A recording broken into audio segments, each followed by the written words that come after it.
Good morning, everybody, and welcome back to the farmhouse from a very tired, slightly frazzled Georgie. This last weekend has been absolute chaos. I pride myself as being quite an organised person. We're very protective. Brad and I are very protective of our weekends, and especially our Sundays, because he does work on a Saturday, in that we just have what we like to call, I've taken this from Brad, a chill-out day. We don't plan too much, we don't commit to too much, and we just have the day to potter and do what we fancy. Well, let me tell you, this last Sunday couldn't be any further from that. It has been mental. So we, as you'll know from my previous vlog, we're in calving season, so that is on the radar at all times. But this week, it kind of went to a new level. So we were abruptly woken up on Sunday morning at about 6 a.m, which is obviously way before we'd like to be awake on a Sunday, to say Madge had had her calf. So we both jumped up, scooped up some snacks, went on our way. I hadn't even brushed my teeth or put any pants on. We were just, whatever we were in, we left. We put our ovals on over the top and we headed down. We waited, the first calf had come, but then in the midst of the first calf coming, another heifer went into labour. So we're like, have we got time? So we cleaned up the water troughs, which was a job that needed doing.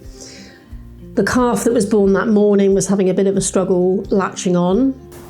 So we put the cow into it's like a calving gate thing. All new terminology to me. Put the cow in the calving gate, and then we manually intervened and helped the calf find the teat, got her suckling, all good.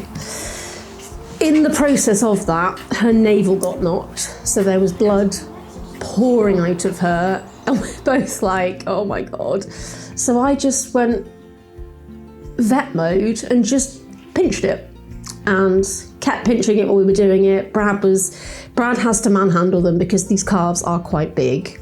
I'm strong for a girl, but I've got to be realistic. So I'm pinching the navel, we're trying to get the calf on, we get her latched on, she's drinking, we can hear that beautiful sound where you start to hear them drain milk and suck, and we were like, we're good. So she's all good.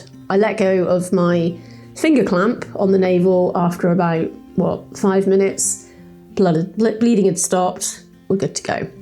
She goes back in.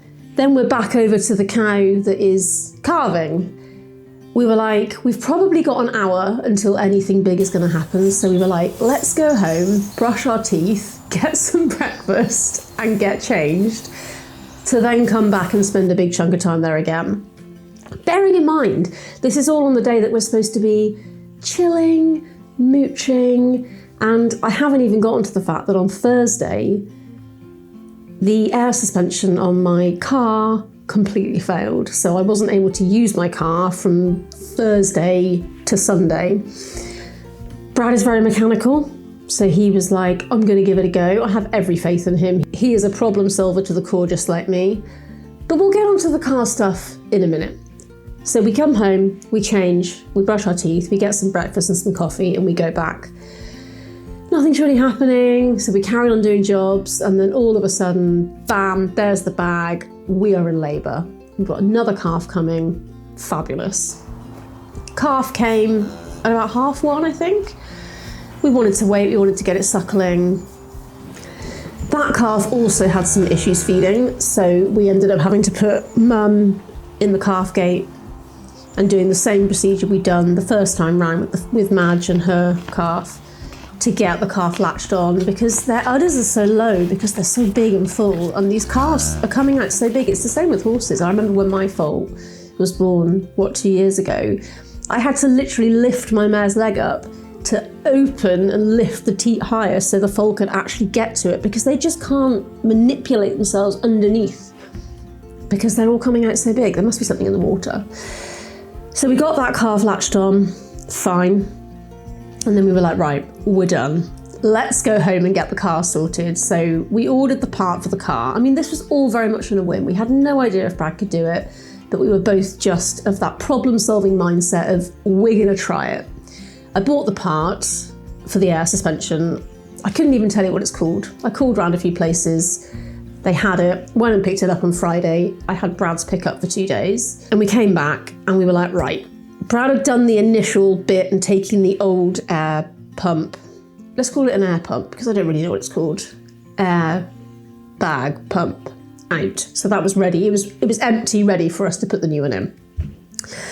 We then proceeded to spend, 3 hours on the concrete outside in the parking area outside the house, trying to work out how to jiggery-pokery, air pipe. Oh my God, so I have this newfound respect for Brad that he has the patience he has with mechanics because, oh my word, with my ADHD, I can hyper-focus on editing, I can hyper-focus on art and creating and crafting, but mechanics, I was just like, oh my God, I can't. But he's just amazing. I'm in complete awe of how he just watched this YouTube video and just went for it. And I was like, hats off to you. We worked it out. We got it running. Moment of truth, I got in and we did the lift suspension and she rose up. And I was like, yes, I've got my car back. Amazing. So we got in her, we went down, we checked all the calves that had been born, we got the horses in, we got everything sorted. We came home, we had supper, we chilled. We got into bed. I fell asleep on the sofa at 9 o'clock? He woke me up at 11 o'clock to say, you really need to go to bed. I've woken you up 3 times. I'm very good at falling asleep on the sofa. We got into bed, we laid our heads down, and then his phone rang again.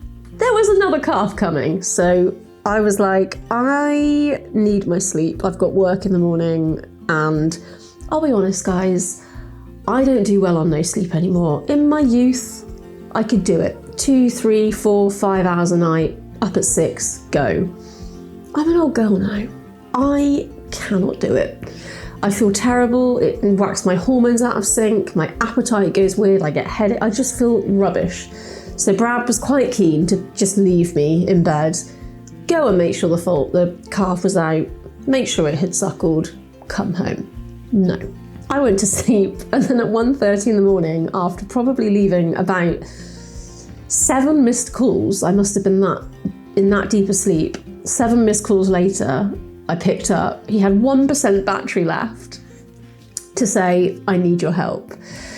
I felt absolutely terrible when I woke up. Like, you know, when you feel like tired, drunk, I felt sick. I was like, oh my God. Got myself out of bed, pulled on my overalls over my pajamas with my big fleecy, dressing gown thing on. Thankfully put my coat in the back of the car and shot down, and basically the calf was really, really weak, really, really big. Like when I arrived, its head was like flopping around and it didn't look with it. And I was like, I feel like it might be premature. So we did a bit of Googling, and because it had loads of whiskers around its mouth, which is not normal, like none of the other calves have come with that, and they're all from the same bull. And its feet also, they weren't as formed and hard as they should have been. And it just seemed a bit like out of control of its limbs, which I know obviously young animals can be because there's a lot of leg to overcome in normally 10 minutes. So I was like, right, problem solved, problem solved, problem solved. We need to get a bottle of milk into this calf now to give it the strength to then help it work it out. So Brad found a teat. FYI, calf teats are like this long and like that wide. They're enormous. I've done lambing, and lamb teats are so much smaller. Obviously lambs are smaller. So he appeared back with half a bottle to collect milk in, an Evian water bottle and this teat, and we were trying to fit it over the edge, and I was like, right, I've got a plan. Cut the bottle in half, push the teat down into the bottle so it's secure, because the last thing you want is the milk popping out and then going down the calf's airway, because that would kill it. He then went off and he was milking Violet. It was like the most surreal evening ever at 1:30 in the morning, so morning. He's milking Violet. I'm there ready, pushing this teat down in through this Evian bottle. I then like crushed the bottle up at the end to close it so it wasn't spilling out, and basically spent what must have been an hour and a half battling with this calf because it wasn't sucking and it wasn't interested and it was just so tired and its eyes were going, and we just persisted and persisted and persisted, and eventually it latched on and we were like, brilliant. So it probably only did about that much of the milk and we had about that much, so I was like, let's give it a break, let's just sit with it for a bit. It was also shivering so much, so I brought my coat, which was for me, but whatever. Brought my big coat in, it's like a floor-length riding coat, so it's fleecy and waterproof, and put it over the calf and just rubbed it vigorously to kind of keep it warm. And then about half an hour later, we presented the rest of the bottle, managed to get the rest of the bottle in, and then within about 15 minutes of that was like, get this coat off me, I feel amazing. Up it got, and we were like, amazing. Went over to mum, was trying to latch on. It just needed that initial like boost of milk. So yeah, amazing, done. We got home at 4 a.m. and I won't lie, I edited quite a bit of this vlog between the hours of 4 a.m. and 6 a.m. because I, from the adrenaline of all of it, was so awake. I do think I'm probably running solely on adrenaline today, having had 3.5 hours sleep whilst trying to work, school run in an hour, horses, food shopping, cooking.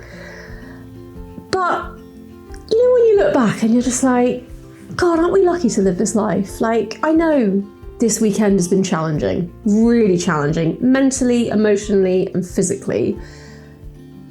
But God, aren't we blessed to be able to, I said it to Brad last night, I said, there's people that will never ever see a calf being born or experience a calf or, you know, have the opportunity to be in this rural setting and appreciate these things. And it put it into perspective, because it's really easy to moan about everything and be like, oh, I had to get up early, oh, I'm so tired. But actually, who cares? It was so magical. And I come into my element when it's like caring for animals and medical stuff with animals, like veterinary stuff. I absolutely love it.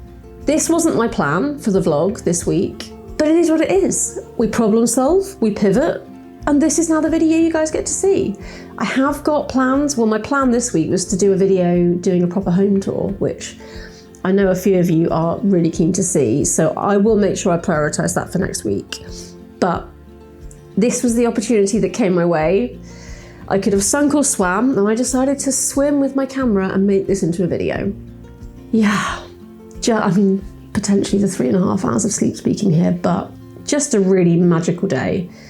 Yes, we needed more sleep this weekend. Yes, it's probably going to hit us this week. Was it worth it? Yes. And I will see you all next week for the home tour. Have a wonderful week.